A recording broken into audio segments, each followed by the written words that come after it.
1961년 장면 정권이 3월부터 실시한 국토건설 사업은 대학 졸업자 중 2천여 명을 뽑아 조직한 단체였다. 하지만 5.16 군사정변 이후 박정희 정권이 1961년 12월 2일 국토건설단 설치법을 제정하면서 전국토의 유기적 효과적 개발과 만 28세 이상 변경 미필자의 사회적 구제를 목적으로 성격이 완전히 바뀌었다. 당초 국토개발과 일자리 확충을 목적으로 설립된 기관이 1961년 12월 이후 불량배들과 군 미필자의 강제 징집으로 성격이 변모했다. 강압적인 군대식 운영으로 인해 여러 곳에서 반발이 잇따랐고 운영면에서 무리를 빚어 1962년 11월 31일 정부 방침에 따라 해체되어 전원 귀향 조치되었다. 술잔을 기울이며 나는 그때 이를 떠올린다. 1962년 2월 중앙청 홀에서 울려 퍼진 창단식 음악 소리가 아직도 귀에 생생하다. 그때 나는 29 서울대 법학과를 나왔지만 취업은 하늘의 별 따기였다. 전쟁의 상흔이 아직 채 아물지 않은 시절 나처럼 대학을 나와도 갈 곳 없는 청년들이 거리에 넘쳐났다.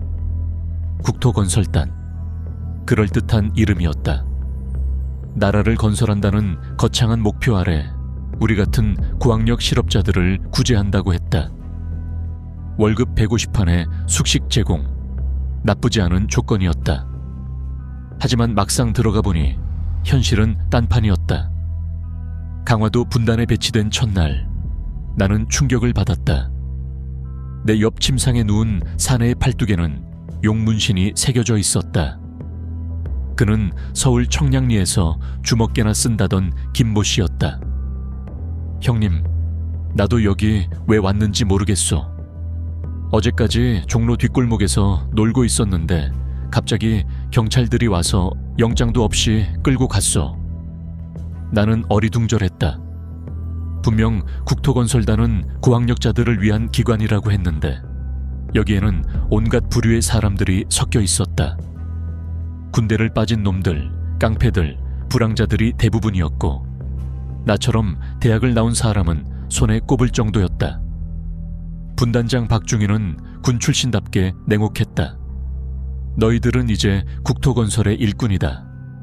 궁이 빠진 놈들은 가차없이 처벌한다. 매일 새벽 5시 기상나팔과 함께 시작되는 하루는 지옥이었다.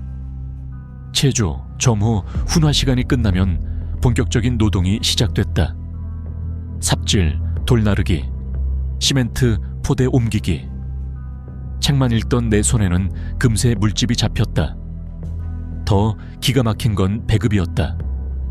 하루 3끼 중 제대로 된 식사는 아침 한 끼뿐이었다. 점심과 저녁은 보리밥에 짠 김치국 한 그릇이 전부였다. 월급 150판은 그림의 떡이었다. 실제로 받은 건 50판이 고작이었고 나머지는 숙식비며 교육비며 각종 명목으로 공제됐다. 야, 이거 사기 아냐? 같은 방 이씨가 분통을 터뜨렸다. 그는 연세대 상과를 나온 수재였다. 조용히 해. 들키면 영창 간다. 정말로 그랬다. 불만을 표시하는 놈들은 어김없이 영창에 끌려갔다. 거기서 무슨 일이 벌어지는지는 들어간 놈들의 얼굴만 봐도 알 수 있었다. 돌아온 그들의 눈에는 공포가 서려 있었다. 3월 어느 날 진짜 끔찍한 일이 벌어졌다. 우리 분단의 최 씨가 탈영을 시도하다 붙잡혔다. 그는 부인과 2살배기 아들을 서울에 두고 온 상황이었다. 아내가 위독하다는 전보를 받고 몰래 빠져나가려다 발각된 것이다. 개새끼야, 너 같은 놈 때문에 분단 전체가 망신이다. 박 분단장은 최 씨를 광장 한복판에 세우고 다른 단원들을 모두 불러 모았다. 그리고는 몸소 군화발로 최 씨의 배를 찼다. 최 씨는 비명을 지르며 땅바닥에 굴렀다. 이놈들아, 잘 봐둬라. 이게 탈영의 대가다. 우리는 아무 말도 할 수 없었다. 할 수도 없었다. 그날 밤 최 씨는 토혈을 했다. 응급실에 실려간 그는 한 달 뒤 결국 숨졌다. 공식적으로는 급성 위염으로 인한 사망이었다. 4월에 들어서자 부조리는 더욱 노골적이 되었다. 간부들의 횡령이 일상화되었고 단원들은 그 피해를 고스란히 떠안았다.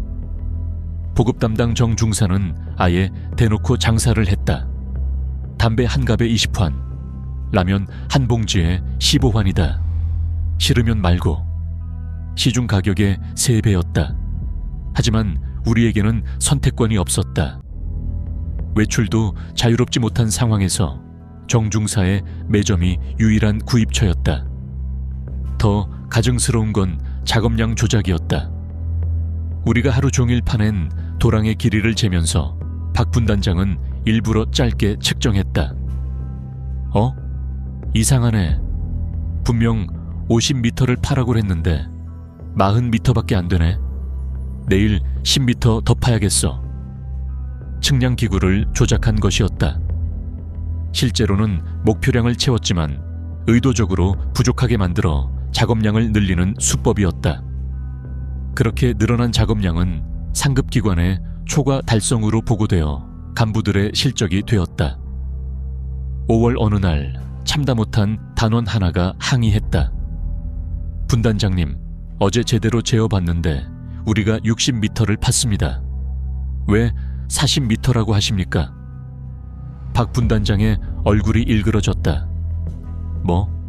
네가 언제부터 간부가 됐나? 나보다 측량을 잘한다고. 그날 밤 그 단원은 영창에 끌려갔다. 나흘 뒤 풀려나온 그의 얼굴은 시퍼렇게 멍들어 있었다. 또 다른 부조리는 친인척 특혜였다. 박 분단장의 처남이라는 놈이 6월에 들어왔는데 그는 작업에는 참여하지 않고 사무실에서 놀았다. 명목상으로는 행정보조였지만 실제로는 아무 일도 하지 않았다. 야, 박처남 또 빠졌네. 쟤는 특별대우야. 건드리지 마. 그런 식으로 연줄이 있는 놈들은 온갖 특혜를 받았다. 좋은 자리 배치, 가벼운 작업, 외박 허가까지. 반면 우리 같은 일반 단원들은 하루 12시간씩 중노동에 시달렸다. 급식에서도 차별이 심했다. 간부 식당에서는 흰쌀밥에 고기 반찬이 나왔지만 우리는 보리밥의 무생채가 고작이었다. 같은 예산에서 나오는 식비인데도 간부들이 먼저 좋은 것부터 빼먹고 나머지를 단원들에게 주는 식이었다. 원래 육류비로 책정된 돈이 월 3만환인데 간부들이 2만환을 써버리니까 우리 몫은 10,000환밖에 안 남는 거야. 취사 담당 김 상사가 술에 취해 털어놓은 말이었다. 각지에서 반발이 일어나기 시작했다. 충북 분단에서는 단원들이 집단으로 농성을 벌였고 경남 분단에서는 폭동이 일어났다. 언론에서도 국토건설단의 문제점을 지적하기 시작했다. 이거 망했다. 완전히 망했어. 분단장실에서 들려오는 전화 소리였다. 박 분단장은 상급자에게 보고하면서 식은땀을 흘리고 있었다. 정부는 급히 수습에 나섰다. 일부 간부들을 경질하고 처우 개선을 약속했지만 이미 늦었다.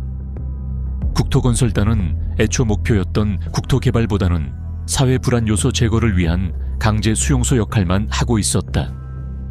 한편 간부들 사이의 비리도 극에 달했다. 건설 자재를 빼돌려 개인적으로 파는 일이 횡행했다. 시멘트 포대 10개가 있으면 7개만 작업에 쓰고 3개는 몰래 밖으로 빼내는 식이었다. 그 차액은 고스란히 간부들의 주머니로 들어갔다. 야, 오늘 시멘트 모자란다더라. 그러니까 벽돌로 때워. 현장 감독 오하사가 아무렇지도 않게 말했다. 시멘트가 모자란 게 아니라 팔아먹어서 없는 건데도 우리는 아무 말 할 수 없었다. 더욱 가관인 건 허위 보고였다. 실제로는 공사가 30% 정도밖에 진척되지 않았는데도 상급기관에는 70% 완료로 보고했다. 그렇게 부풀려진 실적으로 박 분단장은 몇 번이고 표창을 받았다. 여름이 지나고 가을이 오자 분위기는 더욱 험악해졌다. 단원들 사이에는 탈영이 일상화됐고 간부들은 통제를 포기한 상태였다. 일부 분단에서는 단원들이 간부를 구타하는 사태까지 벌어졌다. 10월 말 우리 분단에서도 사건이 터졌다. 사기로 들어온 윤 씨가 참다 못해 폭발한 것이다. 이 개새끼들아, 사람을 개 취급하냐? 윤 씨는 정중사의 멱살을 잡았다. 그 바람에 분단이 발칵 뒤집혔다. 다른 단원들도 하나둘씩 일어나서 간부들을 애워쌌다. 우리가 왜 이런 대접을 받아야 하냐? 월급도 제대로 안 주면서 노예 부리듯 하지 마라. 박 분단장은 급히 헌병대의 지원을 요청했다. 무장한 헌병들이 와서야 겨우 사태가 진정되었다. 11월 말 드디어 해체 명령이 떨어졌다. 국토건설단은 오늘부로 해체한다. 전원 고향으로 돌아가라. 박 분단장의 발표를 듣는 순간 나는 이상하게도 후련함보다는 허탈감이 들었다. 10개월이라는 시간이 그냥 사라져버린 기분이었다. 우리가 흘린 땀과 피, 그리고 죽어간 최 씨의 넋은 대체 무엇을 위한 것이었나? 기차역으로 향하는 트럭 위에서 바라본 그 황량한 땅, 미완성으로 방치된 건물들과 반쯤 파인 도랑들이 국토건설단의 실상을 말해주고 있었다.